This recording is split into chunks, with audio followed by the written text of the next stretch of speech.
So a recurring theme throughout today has been the progress of technology and the related costs. These costs are especially burdensome to the smaller market participants as they struggle to maintain the high technology capabilities of their larger competitors. Adam Turner is a partner at Troy Advisor Group in New York.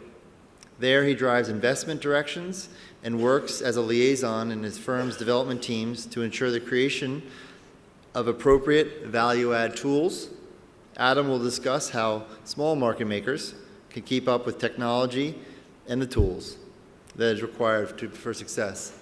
So please join me in welcoming Adam to the podium.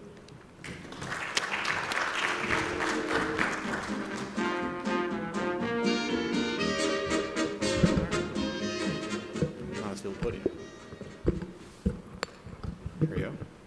Everyone can hear me okay? I hope. Thank you for attending my little talk here. I'm a partner at Toro Trading, a market maker out of New York, and we primarily trade on the SIBO and ARCA. And since 2007, I've been a partner there and have been trying to drive our business forward and keep us at least keeping up with the technology needs of the business. And I think, let's see. So I thought I'd just start off with why am I up here? I'm not the most comfortable public speaker, but I have been thinking about this topic for quite some time and working with my two partners to sort of think about what it means to be a market maker in today's business. I came from technology to the floor back in 2001 and have been a member of 4 small firms since then. And I think over those years, I've seen things work, things not work, and I thought I could offer a few ideas. Primarily, I think that's an exchange forum, so part of this is somewhat self-serving, and that I'd hope to meet similar folk out here that want to share ideas and think about how we grow. I mentioned being a partner at Toro, and that we are continually finding new challenges in the business. I'm not going to talk much of compliance. I think it's a large burden for all of us, and I don't think I'm quite qualified to cover that in detail. But market making in general is not an ordinary business, in that you can't manage inventory. You can't manage to a constant flow of volume and revenue. You kind of have to manage in a choppy situation, and you have to be nimble and ready to add or drop capacity to keep up with the market, with your strategy, and in general with technology as it evolves. I think that now is an interesting time in the business for small market making shops, because the transfer of responsibility feels nearly complete. And there's been lots of talks this in the past. I think I've heard a few people today say that as exchanges have gone for profit, that there's been dramatic changes. I think the small market makers feel it the most, in that when we were members of the exchange, we had a support network there. We owned the exchange that kind of kept us in operations. And now we have to kind of maintain that all ourselves. The other interesting thing that happened for us in New York is that Goldman finally released our sublet. So I think I've been on the same floor of sublet Goldman space since I came to the exchange for the most part. And there are a few people in the room that are there also, and some others that we talked to quite a bit. And they finally pulled the plug on our space, which forced us to consider what happens next. Now I have to run a real business. I have to now, grow up a little bit, get out of dad's house, and manage rent, manage lines, manage connections. I can't just rely on Goldman to handle all these things. And so we've, as a group, spent many, many hours either on the floor or off the floor discussing what our options are. There'll be waves of consolidation, I think, and small firms kind of pair up together to kind of shoulder some of the costs and overhead. And we spent the last 6 months on the announcement really just looking at everything in our business and finding ways to make sure we cover all of our bases before we moved out. Let's see. And this was kind of fundamental in I think how market making as a small firm has changed since I've joined the exchange.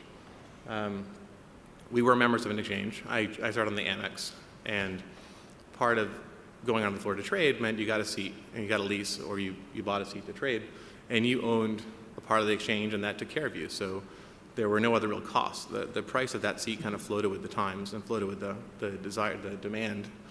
to have it, and so your costs were kind of in line with your return expectations. As this kind of fell away, and the exchanges went to for-profit institutions, they started kind of pulling away those costs a little bit at a time and putting them on the market making and other exchange participants to burden those, to shoulder those costs. And I think the last few that have hit have been over the last several months where things that didn't cost, that had no real cost implications for us are now costing, $10,000 to $20,000 a month for different feeds, different connections that the exchanges keep kind of one at a time punting off to market makers. And I feel like we're pretty close to the end of that. It was kind of startling when I put it together to realize what it used to cost to stay on the floor and trade for a bit, and what you can get away with as a small firm. You didn't really have to manage too much. You had a very small set of responsibilities of costs to cover, and they went up and down with the marketplace and returns. And since then, I think that we've seen a slight increase in cost per month to maintain just a small market making shop. I think right now we have, I have 6 traders in my firm, so I guess it's not quite as dramatic as that, because it probably cost me like 30 grand back then to keep them all running, but it's a little higher now.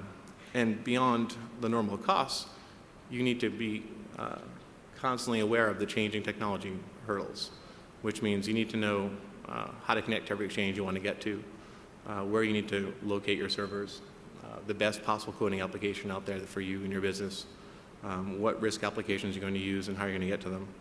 And these all require experts that I didn't have to maintain in the past that I now do, and I rely on some good people. But what I found is that my best benefit has come from pairing up with people and finding partners and resources. It's not all terrible, this cost change, in that it brought some new trading opportunities to us. We don't have to stand on the floor and just trade what's in front of you anymore. You can kind of get to everything. You have the ability to have massive computing power at your fingertips to kind of drive your trades and styles.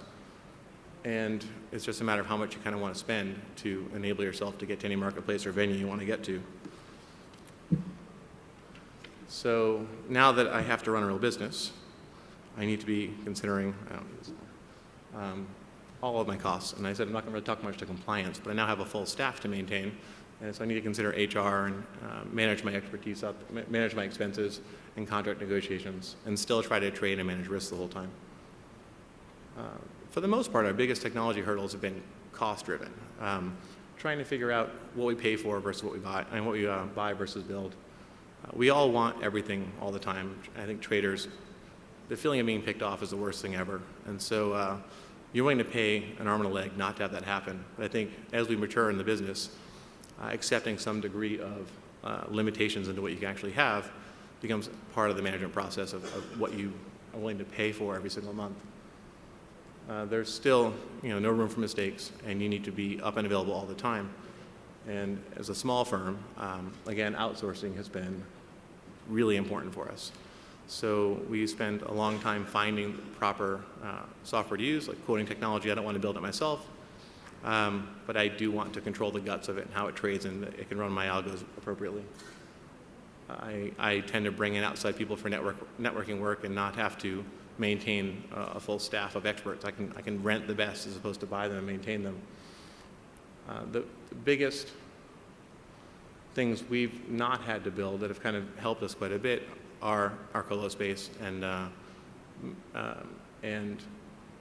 not managing big data so much. There's a lot of talk of big data and trying to control having tick data and access to tick data, but there are plenty of providers, and there are excellent ones here, of this data, and for a reasonable fee, I can access it on a needs basis. The other thing that was really important to us in constructing our business was managing to a certain degree of performance. And this is being monitored and updated all the time based upon the number of connections dropped, or we have a lot of monitoring tools in place to do it. But the basic premise is if I build to being 100% robust up all the time and not being picked off, if things slow down at all, I'm high and dry and spending more than I had up there before. And if there's no volume for that, I need to get things down quickly. So we tend to build for some kind of middling point, and we've settled for about 60 to 70% of capacity. And it's worked out pretty well. We scale it up and down occasionally based upon the marketplace and what the volumes are like. But we're willing to kind of table certain trades and turn off systems to get out of the way when things peak and we can't handle them. The other big deal is negotiating contracts. So being nimble as a small market maker is critical. If you need to scale up quickly, you need to be able to add capacity, month-to-month basis, and drop it just as quickly. And that has a lesson learned, I think, there for us over the last year or so, was finding contracts that would have a 1 month out or less, so that if things did tail off quickly, I could quickly get my costs down to something more manageable and be around for tomorrow.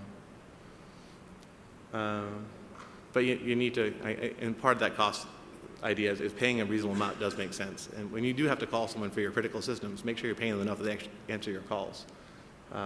If the squeaky wheel gets the grease only to a certain point, you're held to your SLA if you're too ridiculous with it. The other is, like I said, scaling up is important when there's trading available, but scaling down is probably more important. When it's time to cut costs, you have to cut costs quickly. And I guess the last, the technology sense is that being sure to cut your innovative tools last. For us, the traders demand access to data or access to tools or research work, then that tends to be our first priority, just to ensure that we have new trades all the time.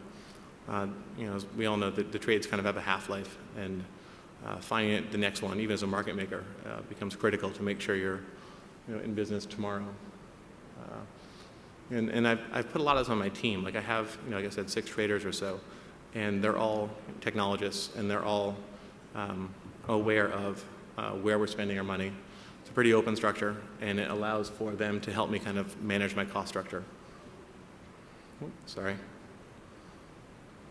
And that gets me to who we have on staff. And so our people are everything for us. So they're the last thing I tend to try to cut, and that if things are slow, I want to keep the innovators around, and I want to make sure they have the tools necessary to be ready for the next burst of trading.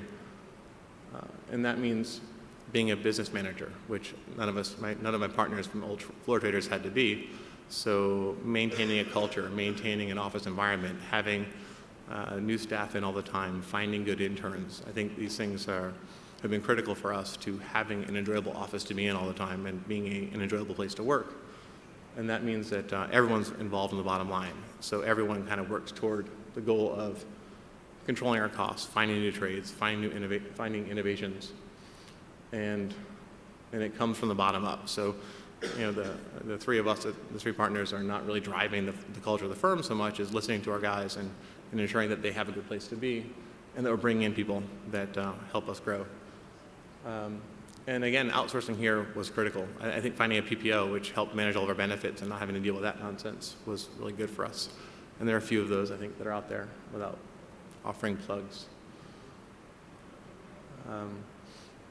And so where do we spend our technology budget? And we spent it almost all on risk management tools. So for us, building out internal risk management tools has been probably our top internal development spend.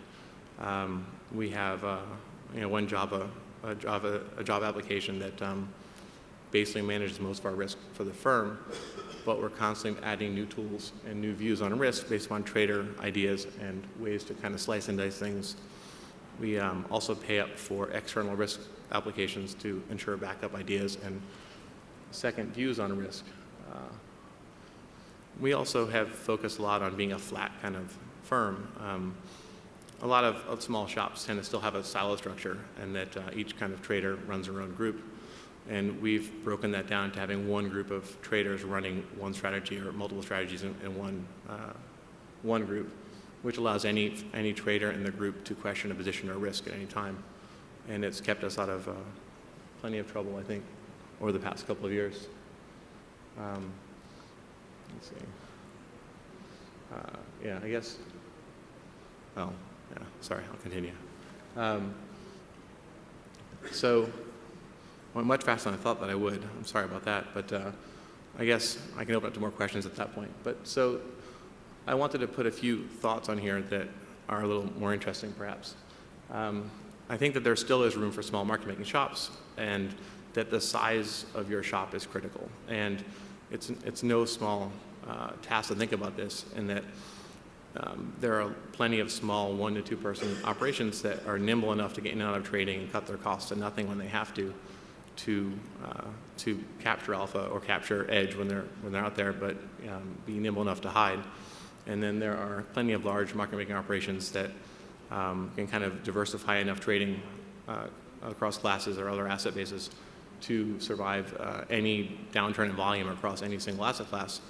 The mid-size option market making group, or even slightly above small, which I guess mine would be, is a challenging place to be, and your overhead can creep up on you pretty quickly.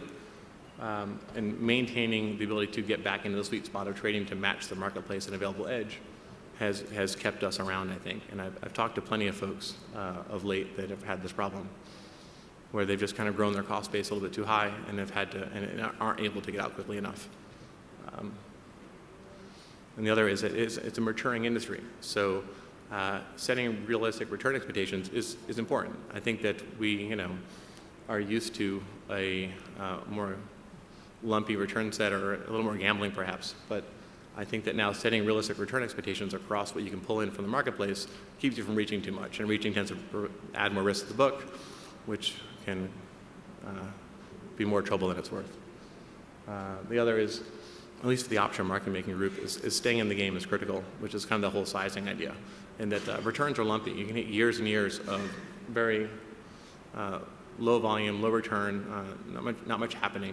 And then you'll have these peak years of decent trading, of great trading that you want to be around for. So staying in the game is critical. And that's risk management and cost structure management rolled into one.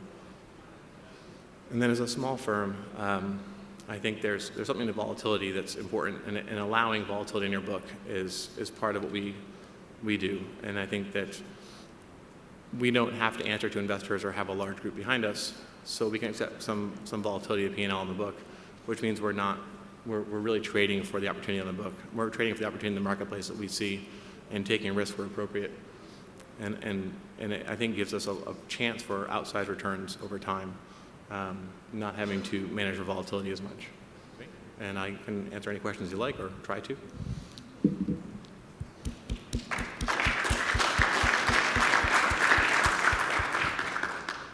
Any questions from anyone on the floor? Hi. So you mentioned a little while ago that you have 6 traders, so you're a pretty small firm. Yes. And you said that you're trading, you have everybody now trading in one common book with a couple different strategies. How do you deal with pay for performance when you have 1 or 2 guys that seem to be having a good year and 4 guys that are sort of struggling along, and they're all trading out of one book, and you got to deal with the fact that 2 guys feel like they get underpaid, 4 guys feel like they're sort of coasting along, and the 2 guys get real jealous at them. Right. This has been a challenge the last 2 years. We actually migrated to one book about 2.5 years ago. We do track P&L by strategy within the book itself to kind of reward folks that are outperforming, but there's still some. It does take some management to make sure I pay those guys enough. We're learning this one as we go. Thus far, everyone's pretty happy, and I think that as managers, we tend to overpay rather than underpay to keep the entire staff moving forward, hoping for the great years again, or at least a couple of great years again.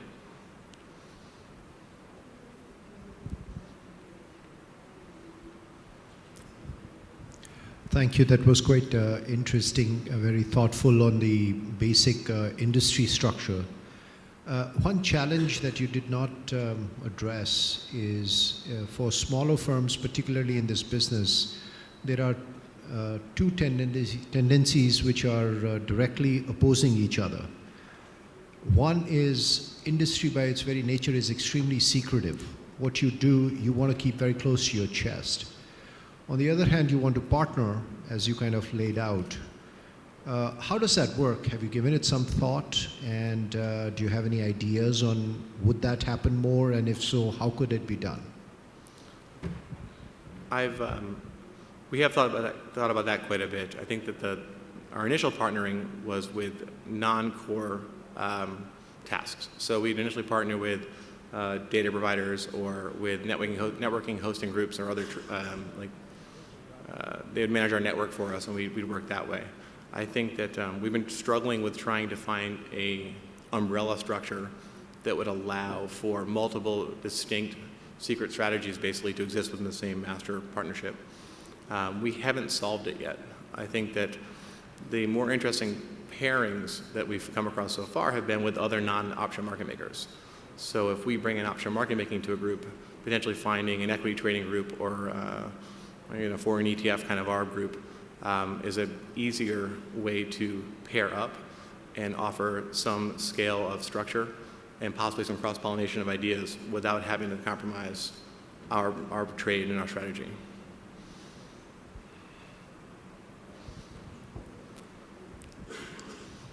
What do you see as the biggest risk to your business? What keeps you up at night? Well, for a long time, it was simply gap risk, and that was pretty easy to manage, so we built systems to wrap that up. I think that the biggest risk for us now is one that I don't know how to answer yet, which is the growing overhead of compliance. And I think that we're seeing more man hours being devoted to managing compliance and responses to inquiries or standard operating procedures and maintaining that data set. And I worry that that cost would be too burdensome for us to get out of the market.